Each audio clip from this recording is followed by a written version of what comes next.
Blitz comes off the edge. Luck steps up. Now he's going to run. He's got the first down and more. 30, 35, 40, 45 to midfield. Trying to get to the outside. Knocks people over as he does.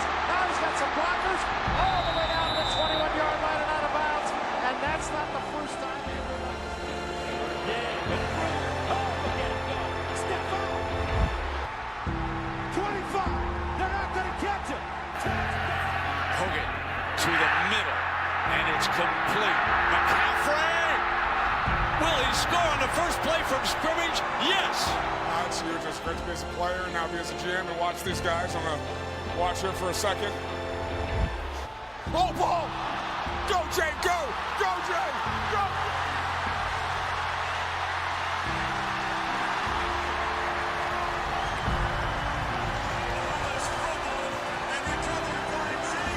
Stanford is a place that's world-class on every level. And now everyone from the president and provost, to the faculty, to the AD and GM, to our incredible fans and alum, have tasked us to bring Stanford football back to a world-class operation.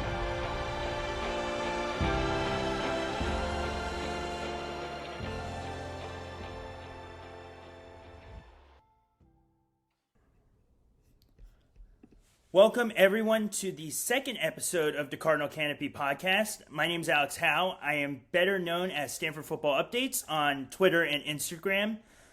First, thank you very, very much for all of the support on the first episode.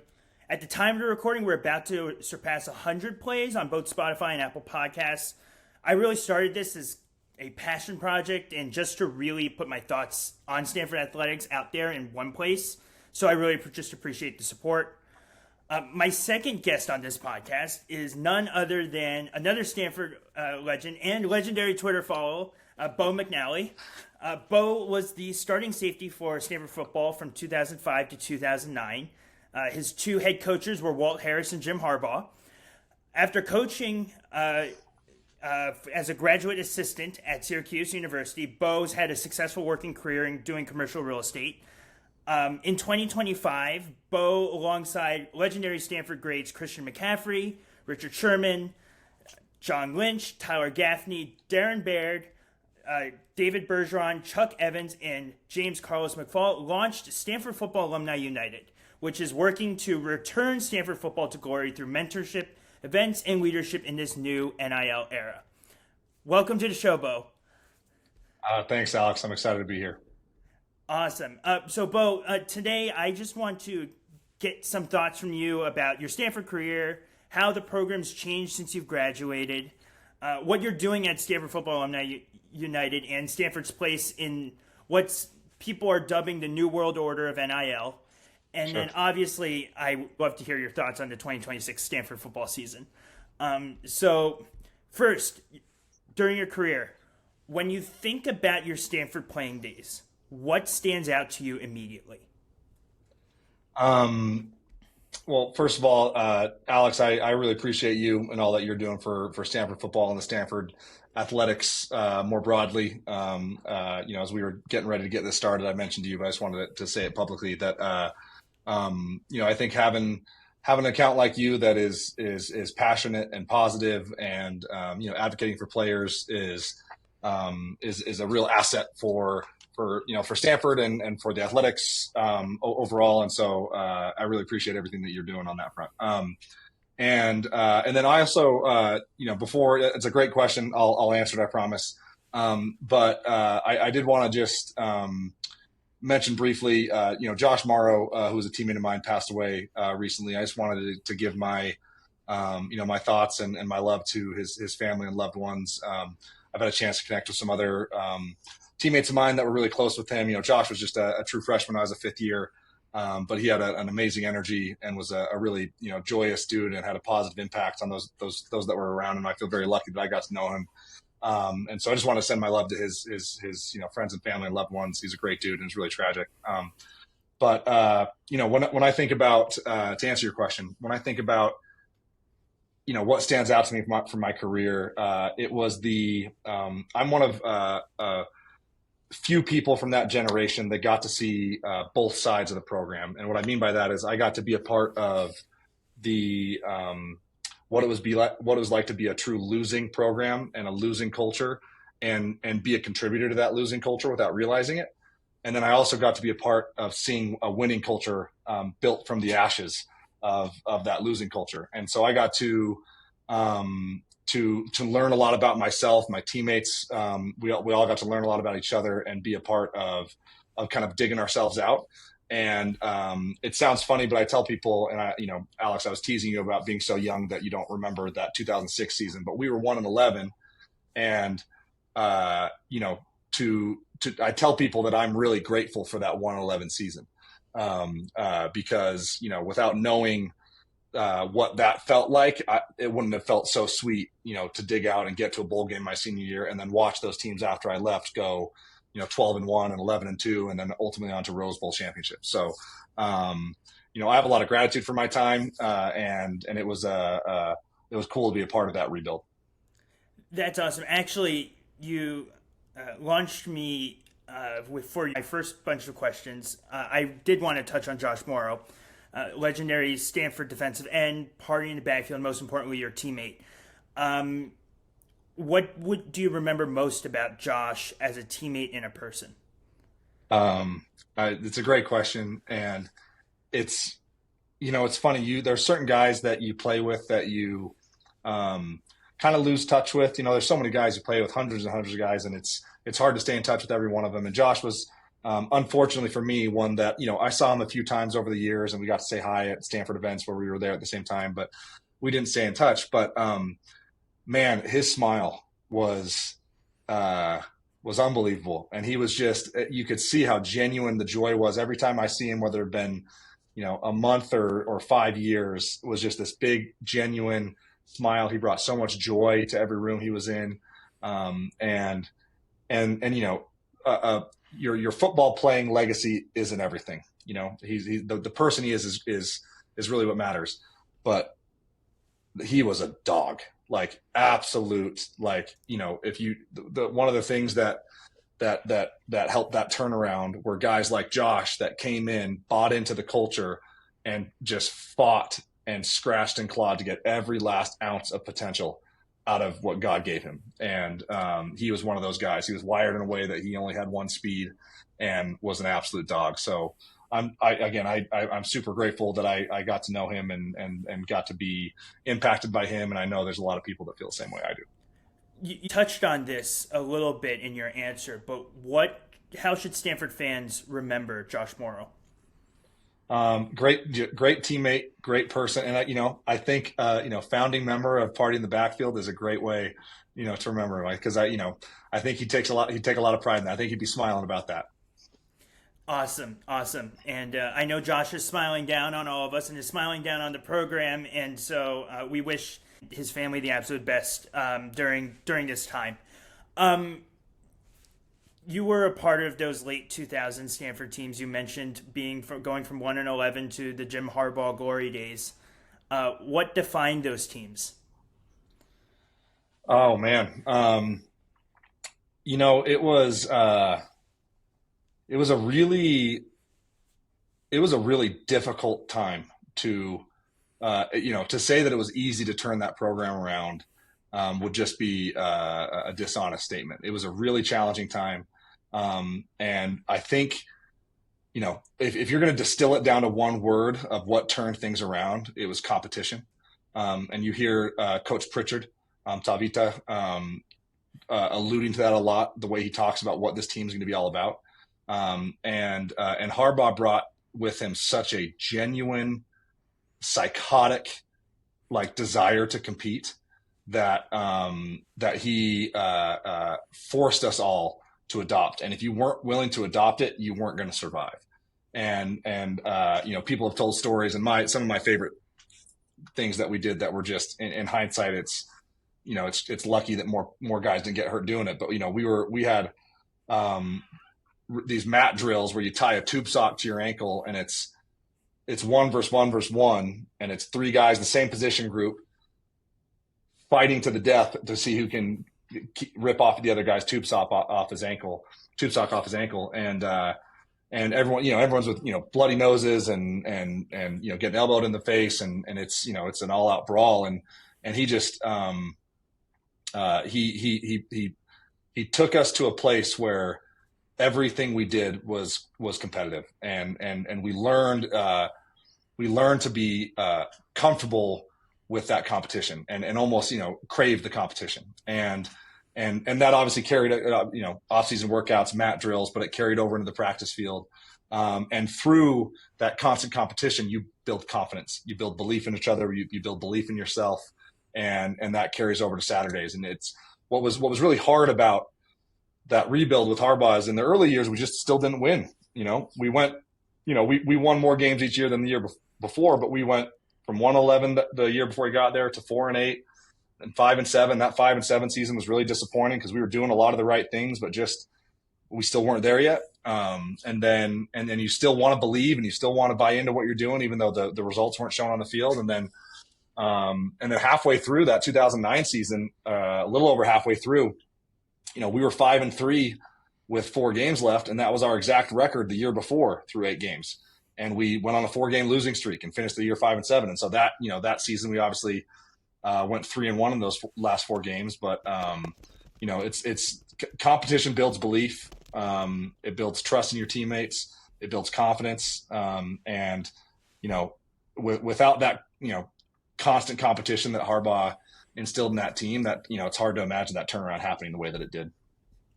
Wow, that's amazing. You spoke a lot about competition there, and what if you've actually pointed to a couple of Jim Harbaugh memories that you had, but maybe what was your favorite one? Oh man, Coach Harbaugh and I had a really interesting relationship. I admire Coach Harbaugh a lot. And he is, he's an insane person. And I actually mean that as a compliment, right? Like the dude is a crazy competitor. He is a irrational leader. But he is passionate and he is tough, and he's kind of earned everything he's got. And, a story I'll share that I usually I'll try to censor it a little bit, but I was a captain my junior and senior year, and because of that, Coach Harbaugh and I would interact a lot, off the field, and anybody who works closely with Harbaugh, there's always tension, and there was a practice my senior year in spring practice where things got a little chippy. And I got into it with one of our quarterbacks. I'll name him Alex Lucas. He and I had a fun on the field rivalry. And long story short, I ended up hitting him during a drill where it was no contact on quarterback's drill.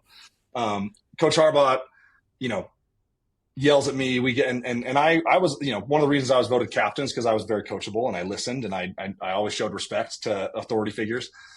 In this case, Harbaugh and I had been butting heads a little bit, and it just kind of culminated in me mother effing him on the field, and we were yelling at each other back and forth in front of the whole team in the middle of practice.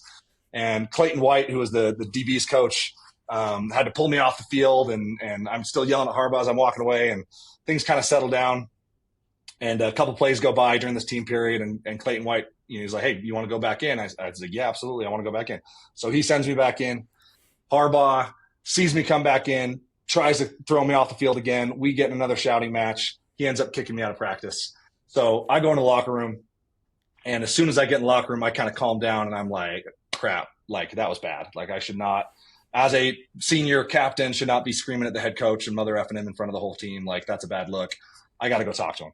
And so, practice was almost over. So everyone else gets in 20 minutes later, and I'm just like, I'm already showered. I'm like waiting there to go upstairs and go to his office and talk to him. And I kind of had been rehearsing this little 30-second speech in my head about, apologizing and I shouldn't have done this, whatever. So I get up there and I'm waiting outside his office, and he finally ushers me in and says I can come in. So I go in there and I'm like, "Hey coach," I kind of go through my 30-second talk. I'm really sorry. That was really inappropriate. I'm a leader. I'm a senior. I shouldn't have done that. If it's okay with you, I'd like to apologize to the team and make sure that they know I know that's not okay. And I kind of get through this, and I'm sure I'm jumbling my words because I'm nervous, whatever. And he's just kind of sitting there in his seat, folding arms, and kind of watching me. And then I finish, and he looks at me. He's like, "Okay, are you done?" And I said, "Yeah, that's it." And he said, "Okay." He's like, "Listen, I got a lot of respect for you coming up here and talking to me about this, like man to man." And he's like, "But if I'm being 100% honest, I'd already forgotten that had happened." And he's like, "I know that I'm a difficult guy to work with. I know we've had some friction." And he's like, "And honestly, I don't want you to apologize to the team. I think it's good for them to see their captain fiery like that." And so he's like, "We're good. See you at practice tomorrow." And so, he's an insane person, but there's a pretty clear reason why he's won at the highest levels everywhere he's gone. That's a crazy story. That is such a crazy story about Coach Harbaugh. And it kind of does line up with everything that I've heard about Coach Harbaugh over the years. I've heard about the legendary ramp drills that he did, for conditioning. And this kind of falls right in line with it. And it was very, very clear how he instilled such a winning culture at Stanford. I want to shift gears from Coach Harbaugh a little bit to a teammate of yours who is now the current Stanford football head coach, Tavita Pritchard. What was Coach Pritchard like as a teammate in the locker room? Tavita, so he and I, we actually met on our official visit. We were there at the same time. And I got to know him well there. And then, obviously coming in the same freshman class, he is a magnetic person, and he was like that from day one. And he's the kind of guy who people want to rally around. And he was also the kind of guy who he could connect with everybody in the locker room, regardless of where they are from, what their socioeconomic background, or what their ethnicity was. Like, it didn't matter, religion, anything, like belief system. Tavita could connect with them, and he's always been that way. And it's part of what part of his superpower. And it's not just that people like him, because like a lot of people are likable, but it goes far beyond that. It's that people he makes people around him better. And he helps amplify people to be, the best version of themselves. And, he was a tremendous leader during his time. And the way he came onto the scene in the 2007 upset of USC, as 41.5 point underdogs and throwing the game-winning touchdown on 4th and goal from the 10. That's that kind of, he's got a little bit of that irrational confidence, right? That Coach Harbaugh had. He's got a little of that belief that maybe isn't justifiable when you look at it from the outside in, but it doesn't matter what the outside in thinks, right? Because he operates with that belief, and he brings the people around him up to that level. And we all, like, when our senior year in 2009, when he was the backup to Andrew, like, it was a foregone conclusion that he was going to go into coaching. Everyone knew that was his calling. That was the path for him. He was already effectively a coach on the field for the entire offense, not just for Andrew in the quarterback room, but like he had so much respect from his teammates because of his work ethic, his intelligence, his natural football IQ, that it was just, again, it was magnetic. And so, it was, when he his early days in his career coaching at Stanford and working his way up the ranks, it was really cool to see him put everything that we saw in those early days into action as an actual coach on the staff and working his way up into the different hierarchies of opportunity and responsibility. Was really cool. And I remember in the early, because you mentioned I briefly coached as a graduate assistant at Syracuse, and I left coaching after one season and moved back out to the Bay Area from New York and went south to Tavita. And I remember talking like, dude, one day you're going to be the head coach here. Like, it's going to happen. I can see it. And and here we are. That was probably 15 years ago, and it happened. You manifested it. That's crazy. yeah, exactly. All me. It was all me. It was all you. You mentioned some really, really cool points. One of them being that, who cares about what the outside people think? And we've seen that this year.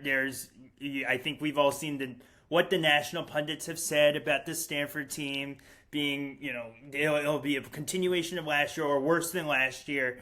But if you listen to Coach Pritchard in press conferences, I've gotten to speak with Coach Pritchard at an event and interviewed him. He really doesn't care what the outside noise is. He's completely focused inside, and I think that's one of his big superpowers. I think you answered one of my second question, which was, did you see the leadership traits back then that translated to coaching now? But what kind of head coach do you think he'll be based on who he was as a player? Tavita is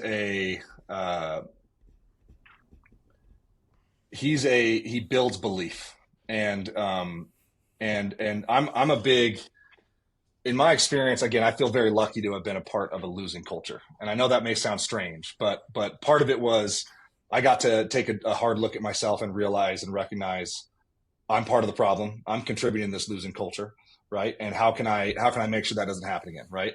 And so as part of that, I've seen the power of how culture can compound, right? It builds on itself, negatively or positively. And Tavita is a culture builder. And listen, I'm not naive enough to think that he's the only coach that people call a culture builder, or like every coach that comes in to any organization is going to say that. They're going to say, hey, we're going to build culture. We're going to be X, Y, and Z. But Tavita's lived it. Tavita's participated in it as a coach, building the winning culture. And Tavita got to see the downfall. Right? He got to be a part of the program when things started moving in the wrong direction. And you learn just as much from those experiences as you do from the winning.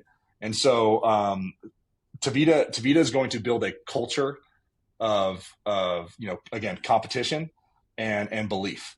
And being a culture builder, it's much easier said than done. And I've seen him do it firsthand. And all the reports I'm getting from everyone in and around the program is that, number one, he didn't have to start from nothing, right? Like what Frank Reich did and what Andrew was able to carry over after, making that difficult choice about a year ago, to move on from the old head coach and chart a new path. Tavita's not starting from ground zero, right? He's got some momentum and culture compounding.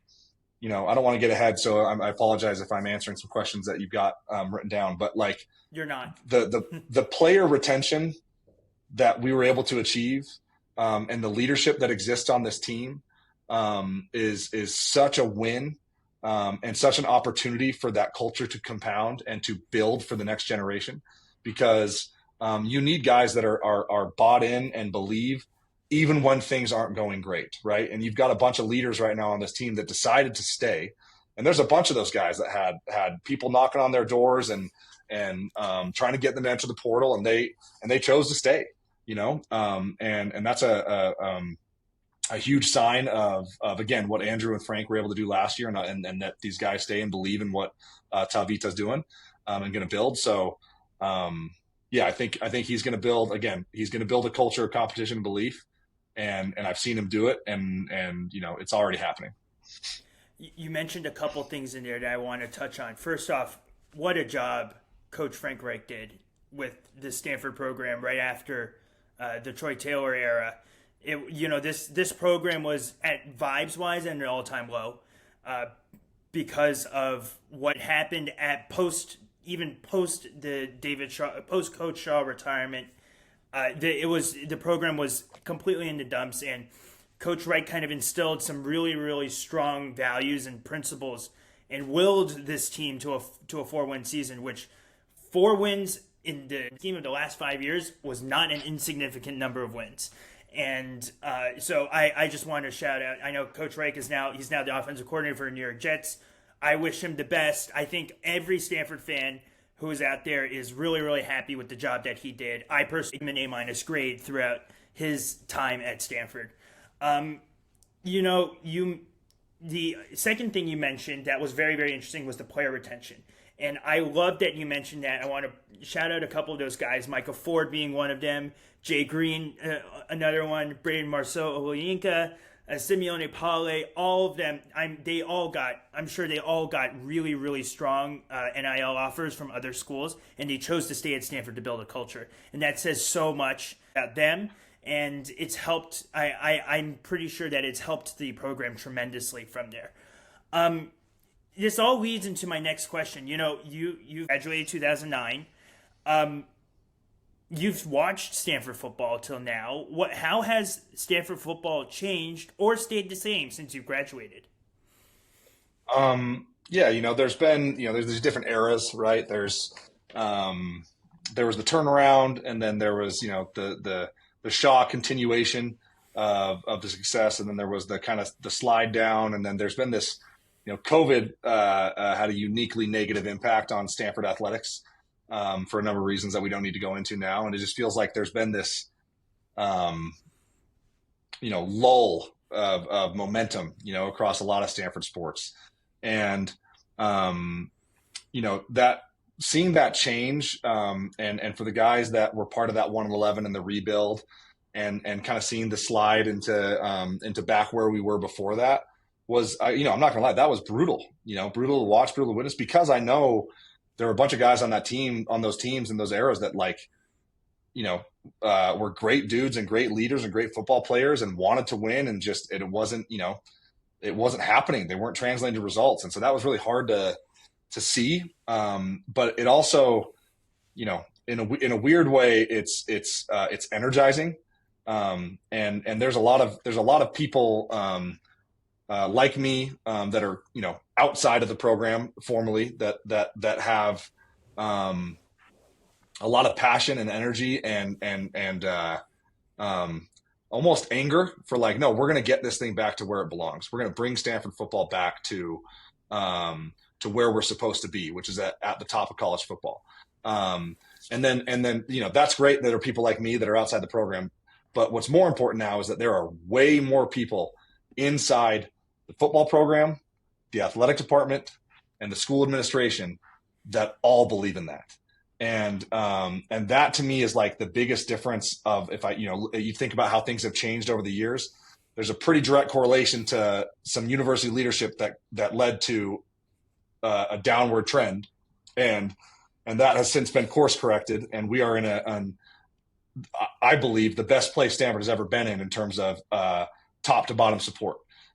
For football and major athletics in general. And so, the evolution of the football program, while at times has been difficult to see, there are many people in and outside of the program that have a fire burning to get this thing right. And which I think, if you're going to take some silver lining out of, the last, 5-6 years, it's woken a lot of people up, right, to make sure that we get Stanford back to where it belongs. I want to shout out a fellow Stanford sports podcast, Talking Trees podcast, hosted by Ross and Ryan, who really actually spoke about this. Sometimes you got to really burn things down all the way to the ground, see what it's like at its absolute low before building back up again. They've spoken about this ad nauseum over the past months. And we see it now. I personally am super, super, super high on the university administration now that it has completely changed. The leadership of President John Levin, Provost Jenny Martinez, the new athletic director John Donahoe. It's been really, really great to see all of them be really, really invested in revitalization of Stanford sports, much less Andrew coming back on as the general manager. That was, heralded as one of the best, unique hires that Stanford has made. And I have a lot of optimism and a lot of reason to believe that Andrew is going to bring us back to the quote unquote promised land in the future. This is actually a great segue because I do want to talk NIL with you.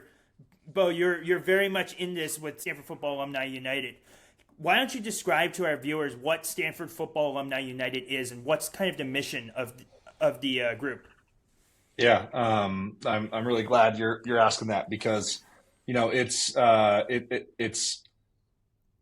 we put this together, and you mentioned those founding members early on, and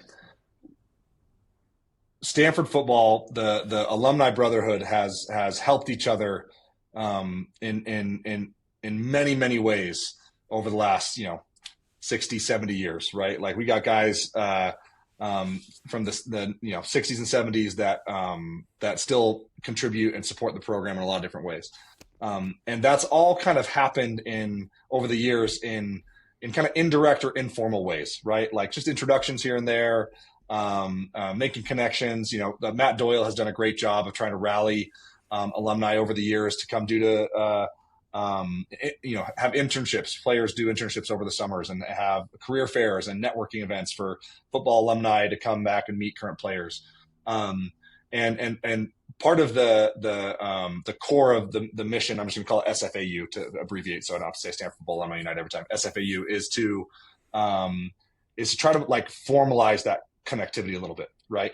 And have a more intentional way of connecting the football alumni base to do a couple things: to support each other, and make sure that we're still cultivating that brotherhood after long after we all leave the locker room, but also support Andrew and support the front office and support the football program.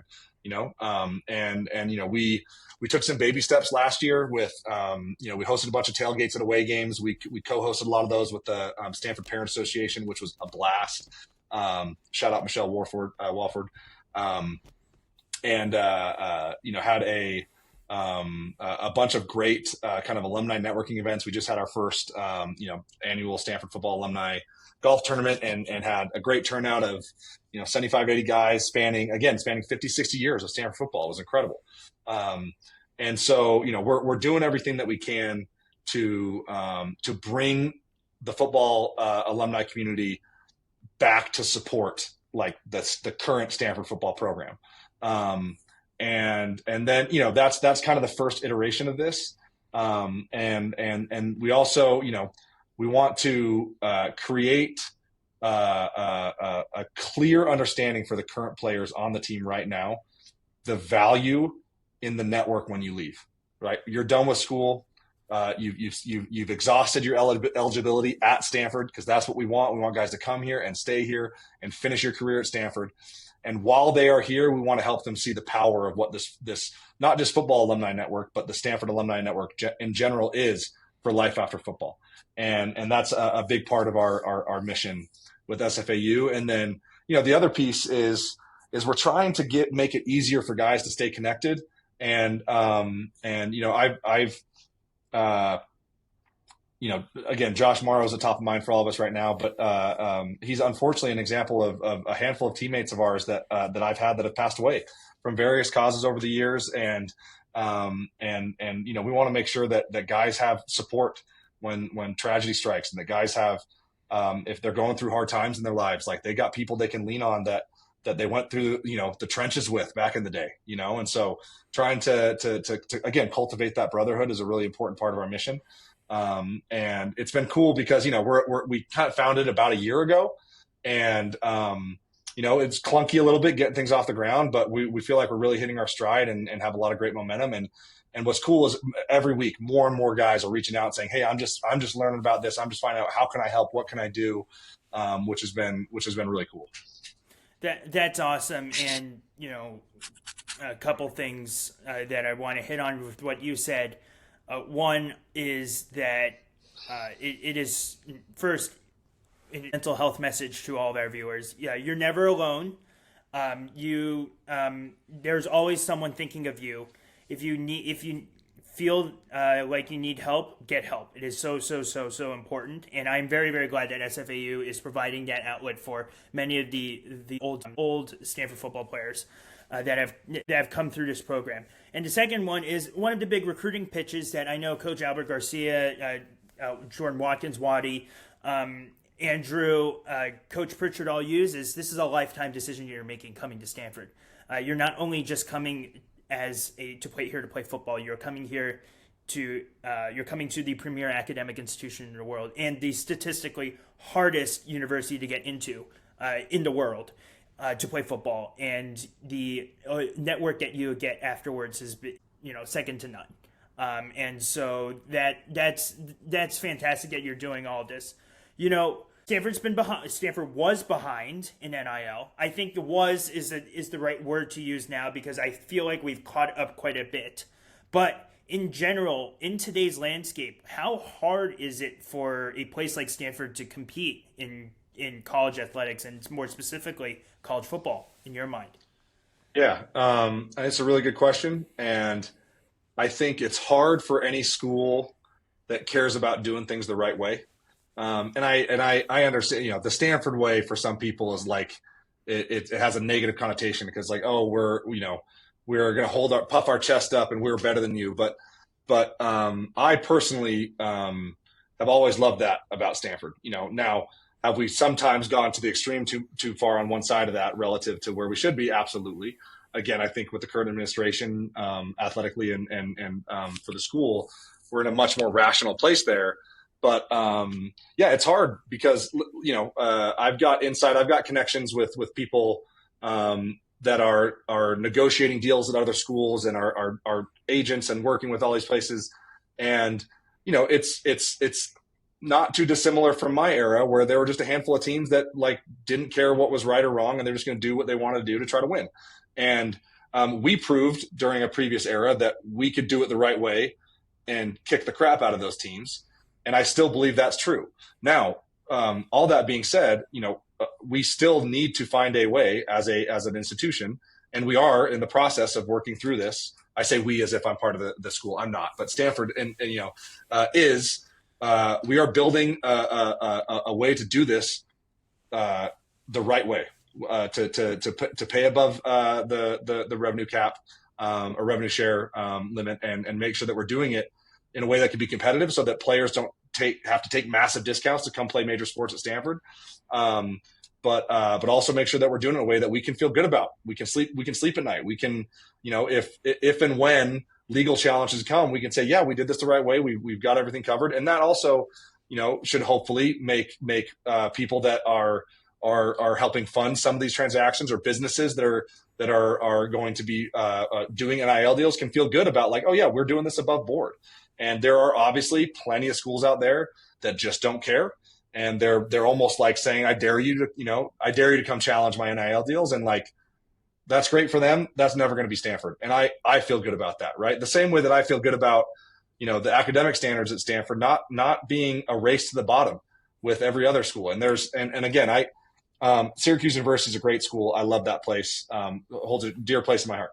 It's a private school, and their academic standards are nowhere near Stanford's. Notre Dame's nowhere near Stanford's.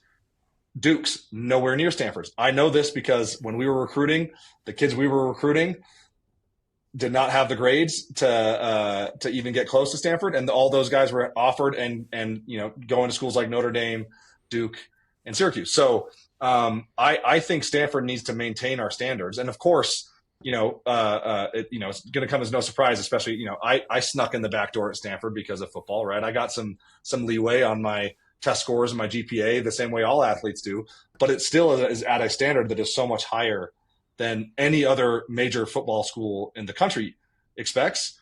And I view that as an asset. I view that as a weapon, because Stanford is the only place to maintain that standard. And again, like I said, the race to the bottom is not the way Stanford wants to operate.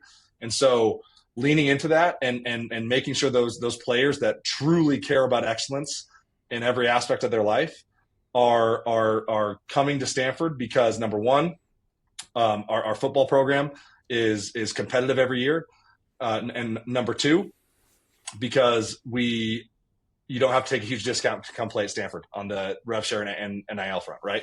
And so that stuff it's happening. There's a lot of brilliant minds behind that working to bring that to life, and I'm excited to see how it all comes together. You mentioned something really, really fascinating, which is about the academic standards. It is a constant, never-ending debate amongst Stanford fans, and I actually think that there is somewhat of a divide in Stanford fans between those who were fans, didn't necessarily go to university and those who are alums of the university and therefore are fans of Stanford on this debate. And I think that it is going to be it's going to be never ending, whether we should lower academic standards for athletes or not. But also it is, I think that my prediction is it's going to be a huge point of discussion coming up in the future, and it'll be fascinating to see what direction Stanford goes. I tend to agree with you, Bo. I think that Stanford is going to, no matter what, maintain their academic standards. Number one, we're too proud of an institution to really lower academic standards to be competitive in anything. And two, we've proven that in our successes in football and also throughout other athletics that we can do this while maintaining very high academic standards. One of the questions you mentioned, obviously things that you probably can't talk about in terms of what's coming in the pipeline, so won't prod too much. I do have an idea of what they are, but I am definitely on the outside looking in on that. But for you, and you kind of answered this question already, but what makes Stanford uniquely positioned in this NIL era? I mean, you touched on it earlier. That should be again one of our greatest assets once we are ready to deploy it is the sheer success of our alumni base, and the magnitude of the financial success of our alumni base should put us in a very advantageous position.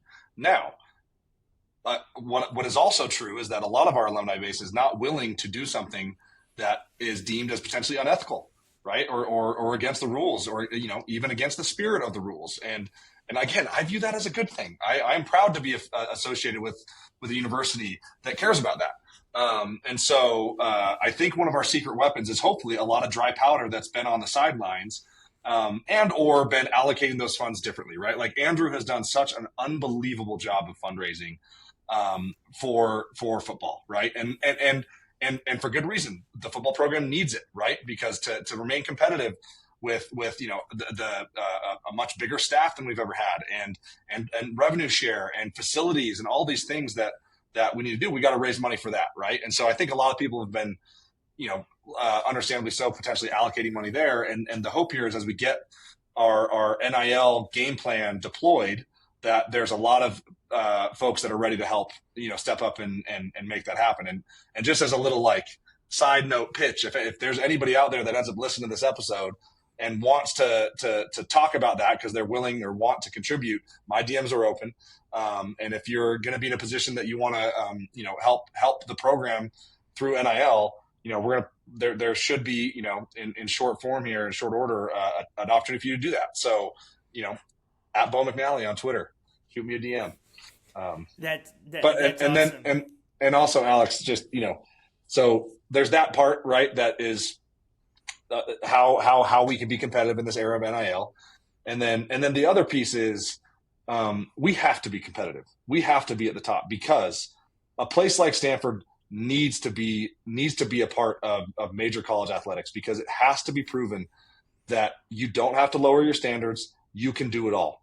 And you said it in that Harbaugh Shaw era, we weren't just competitive and good. We were dominant, and we played schools that had no academic standards and ran all over them and ran them off the field. Right. And there needs to be a place for those, 20 to 30 athletes coming out of high school every year that want to be surrounded by excellence on and off the field, right? They want to be surrounded by people that are chasing the very top of their field, whether that's in computer science or engineering or economics or water polo or track and field or women's basketball or football, right? And Stanford is the only place that is maintaining that standard at the highest of levels in athletics and academics, right? And so, that's how we can and should remain competitive, is because we offer something that nobody else can.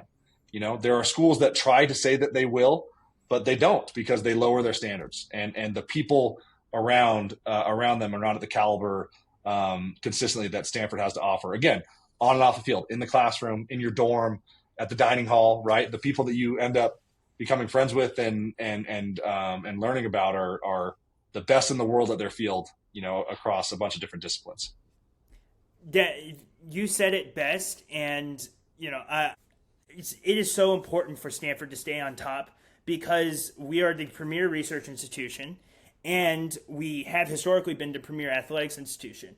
And I know that John Donahoe has talked in tremendous length about the need for reform in college athletics through congressional action, and to prove to Congress that we are still at the top. We need to maintain those two things throughout, and in order to position ourselves properly.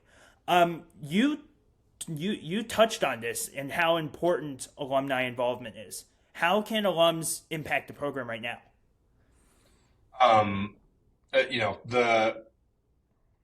So a big part of SFAU, again, what we did early on was, we got to find a way to get fans engaged and back in Stanford Stadium, right? And so we did we had a football alumni donate the purchase of season tickets.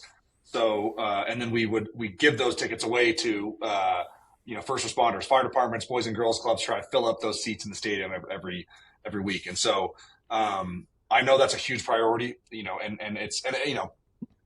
the Stanford fan base has when the program is humming, they show up, right? And then when the program's not humming, there's a smaller contingency of diehards that show up no matter what. And I love you guys; those are my favorites. But you gotta. It comes with winning, right? And Tavita knows that, Andrew knows that. So we got to win. But fans that can find a way, buy season tickets, bring friends to games. Bring that energy to Stanford Stadium. That's an easy, low hanging fruit. And then, money talks, it's the harsh reality of this world, but we got to pay these players what they're worth to keep them. And one interesting, anecdote is I'm very close to the program. I know Andrew personally. I know Tavita Pritchard closely. I know Matt Doyle. I know a lot of people. I think there may be some misconceptions though. I don't have a whole lot of inside intel necessarily on. I know nothing about what our players are getting paid. I know nothing about what guys were offered to leave. That stuff is that's just super close. The only anecdote that I will share is that it is quite typical that, especially in the portal, that if a player in the portal gets an offer from Stanford, all of their other offers get increased because those schools know that Stanford has something different to offer.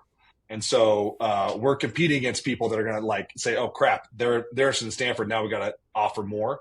And so, we're going to have to, be competitive on that front.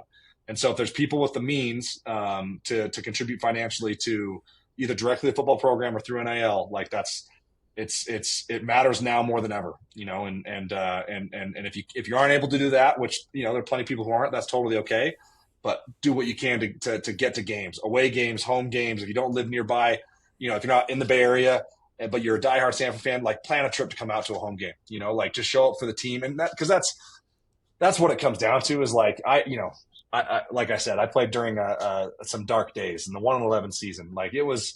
It was hard to show up to a stadium that was mostly empty, and it's hard when there's an official visit with recruits on campus and it's almost empty, that stuff matters, and that game day atmosphere matters. And I know, I'm preaching to the choir with a lot of the Stanford fans that are listening to this, but if you want to make a difference, invite friends, go to all the home games, go out of your way to make that happen, because it really matters. And every single person that decides to go to a game matters. It moves the needle. I could not have said it better myself, and I loved how you shouted out player contracts. I've always been pro pay the players their fair share. I feel like more of that's happening now. I feel like there's more work to be done on that front end in terms of the athletics department, but I'm glad that people like you are pushing the athletics department, pushing the administration to keep going that way. We really need full court press in order to keep doing that, and in order to pay athletes their fair share and do it the right way, we need to raise money. and increase the athletics budget in order to afford these contracts. And so there needs to be full court pressure for it to happen. As an own personal anecdote, I was just at Stanford for the Stars Leadership Assembly. I heard from John Donahoe personally. I also heard from the new CFO of Stanford personally. One of the many things that was said was Donahoe turning to the new CFO of Stanford, Craig Carnaroli, and saying, increase my budget.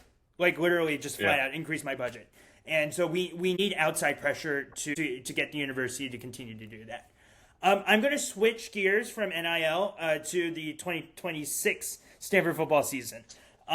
We're all dying to know, because you're a former player, what would a successful season look like for Stanford this year?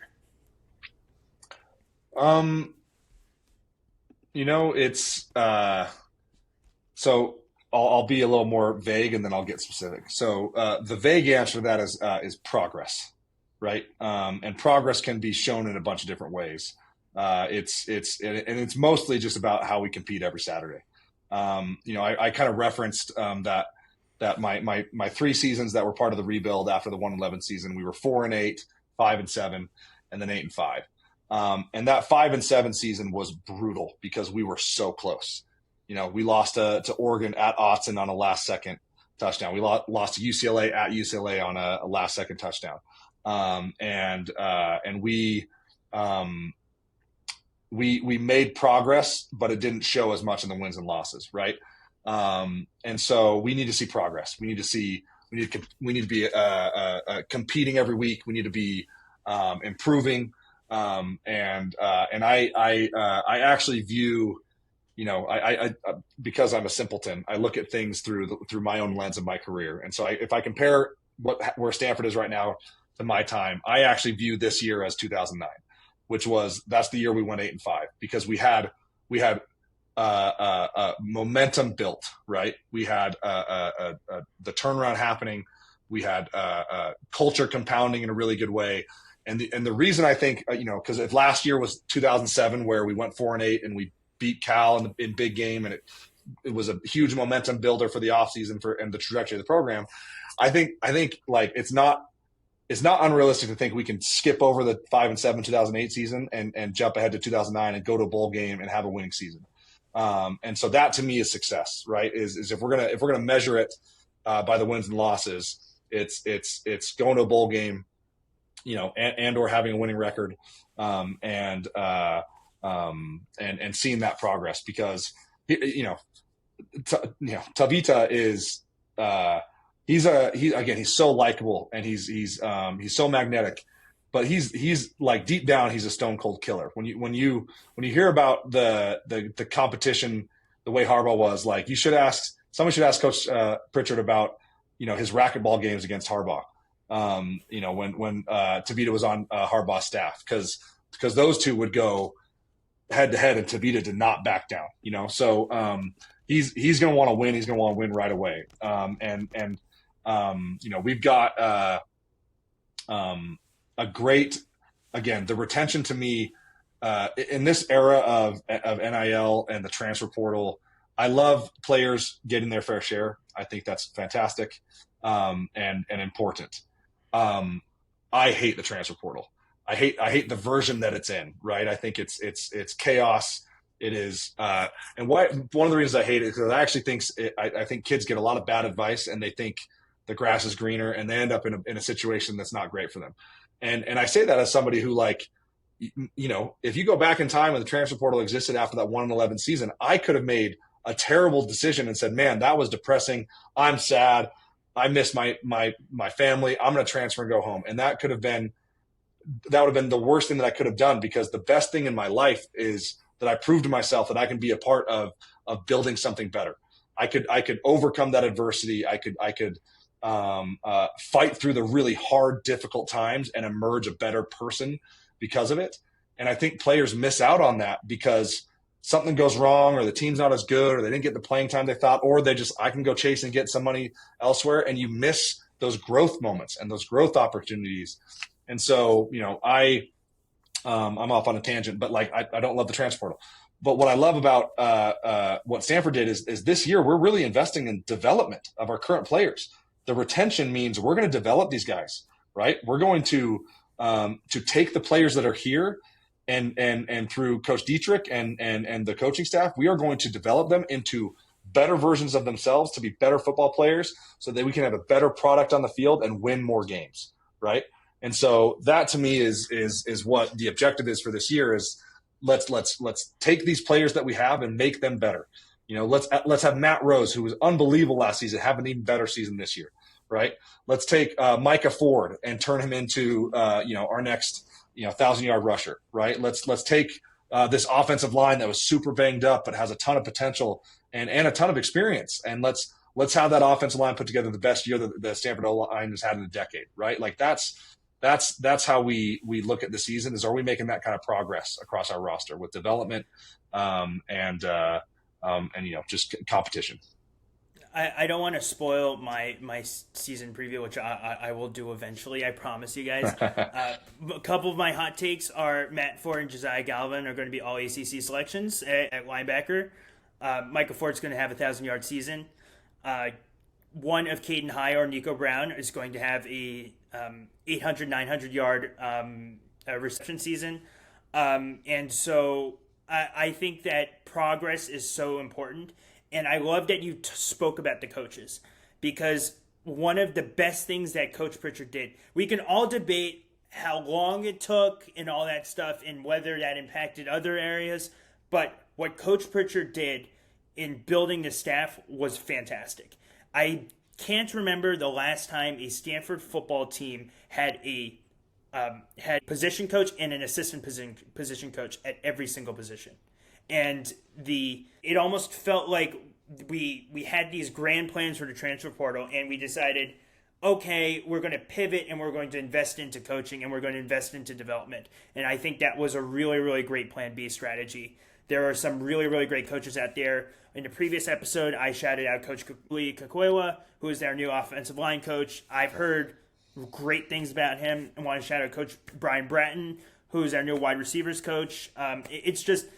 What I've heard from the players is that everyone loves the coaches, and the coaches are very, very hands-on this year because there are just more of them to do one-on-one individual coaching. And I absolutely love that. So I'd love to see further development, and I think that is very much possible with this team.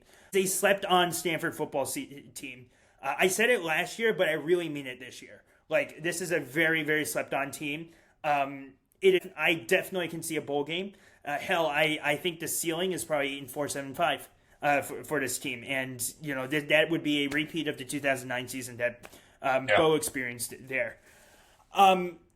When Stanford football is truly back at its best, Bo, what does that look like for you? I think an easy way to frame it is that every season we're in the conversation for a conference championship, right? And if you think about the run that we had, from 2011 or 2010, I guess really some people forget in 2009 that we were right at the cusp of a Pac-10 title. If a couple things had fallen our way late in that season. And so really from 29 to I think 2018 was the last year we played in the Pac-12 championship under, I think, KJ, right? Quarterback in that one. So, yep. Consistently competing for a conference championship. And then in this era, that means, competing for playoff berths, right? And I don't want to see a big expansion of the playoffs. I love college football bowl games, and I hate what, again, the NCAA leadership has really struggled to adapt, or that's even calling it adapting is giving them too much credit.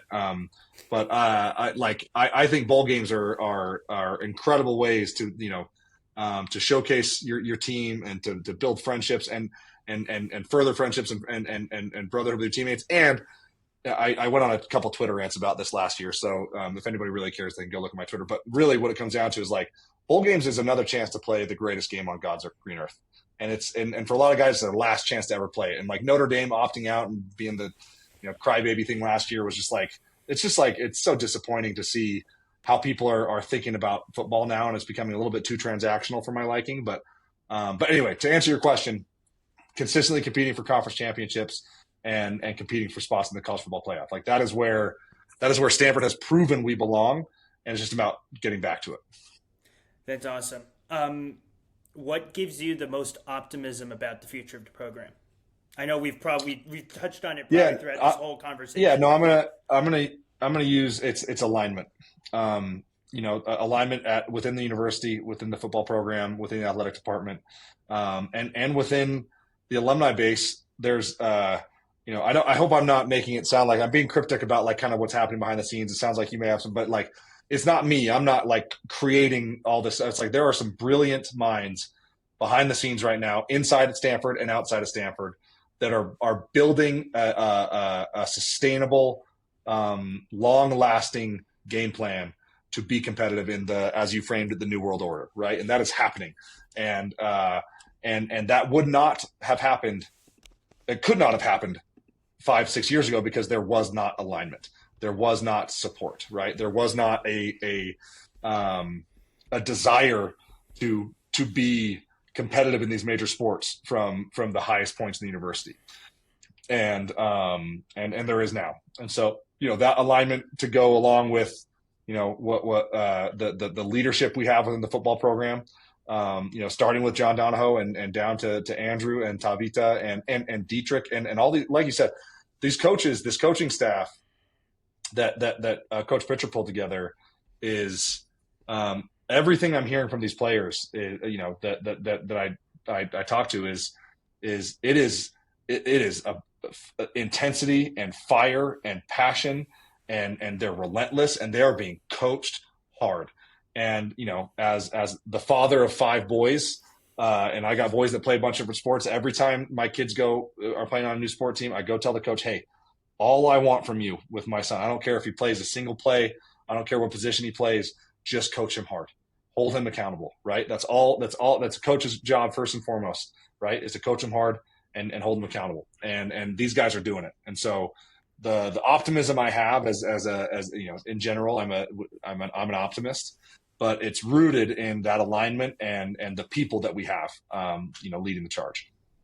I love it, and I'll shout out one last coach. Chris Richard has really, really impressed me since he's come on. I've heard reports of scrimmages where you're not really supposed to tackle, but he's telling them go tackle, and he's having the defense play with a fire and intensity that, I mean, we saw it a bit last year, but I think it's going to be even more prevalent this year. So something to look out at. I've heard nothing but great things about Coach Richard, and it fires me up. Like, it makes me wish I could play again. Yeah. Bo, again, thanks so much for coming on. Anything you'd like to shout out before we wrap up? No, I think Stanford is, I feel like people use the term unique a lot. And Stanford is a unique place. And I think we, as a university, as a community, as fans, as supporters of the program, I think we need to lean into what makes us different, and not shy away from it. And know that, there is a formula, there's a playbook, there is proof that we can build, a great winning culture and winning program and winning athletic department, and still maintain what makes us unique, and still maintain what makes us Stanford. And the biggest difference now is that, like, we need everybody. We need everybody on the boat, right? Like, we need all of our fans, we need all of our alumni to buy in and support the program in every way that they can, because Stanford is again, I have a deep belief that it is like the right thing for not just college athletics, but like for the country, that Stanford has a place at the top of major athletics, and to prove to every kid out there that you can do both. You can play football or men's basketball or women's basketball or baseball, softball at the highest of levels and still be exceptional in the classroom and not have to give one for the other, right? And there are enough kids out there that are going believe that and aspire to achieve that. And we just need to build a place where the people can come accomplish that. So I bleed Cardinal, if you can't tell, and I know you do too. And I'm really excited about, where things are going, not just with football, but athletic department in general, and think that exciting days are ahead. Bo, thank you so much. Look, thank you very much, everyone, for taking time to listen. If you made it to the end, we're past an hour. You're a real one. Please leave a like if you liked this podcast on Apple Podcasts, Spotify, Twitter, and I will be uploading some YouTube clips, hopefully, of this conversation. I'll be continuing with hopefully some more interviews as spring ball has wrapped up. And stay tuned for my thoughts on the upcoming Stanford football season. I keep alluding to it. It will happen.